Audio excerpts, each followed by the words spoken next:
Mtu kama anafanya kazi yake kidogo, naona wa Burundi wameanza kuchukua kazi mingi huko ya mijengo, niko karibu kwenda kufuruka huko. Niambie hao, wewe huwezi kuja Kenya ufanye Mkenya alipo 400. Hiyo nimesema jana huko kwa bunge, nikasema ule anaandika tu Burundi ati anamlipa 400, atakuta maajabu. Kwa hiyo kumjengo yake ile nimetumana kwanza kwa upole, ndio unaanzana na uzuri. Andika barua nasema Kenyans are paid 700 and above. For you to bring Burundians na Kenyans not to get a job. Na Burundi hana hiyo visa ya kuja kufanya kazi ya mjengo hapa.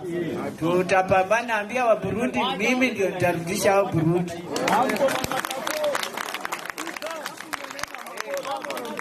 Hivyo sisi hatutaki hapo. Na mwenye anaweka hao kwa hii maploti, tufanyishe kazi ngumu. Na sisi si wabaya, sisi watu tunapendanga watu. Mbona unafanya 6,000 kwa mwisho wa mwezi? Nasikia hata security Burundi wamekuwa wengi. Tutaandikia hao barua. Burundi hawalipi tax. Wanalipaje tax? Hawalipi. Kwa hivyo sisi tutaandikia hawa barua. Na Wachesa tutawafanyia maandamano ila hawajawahi ona kwa hivi.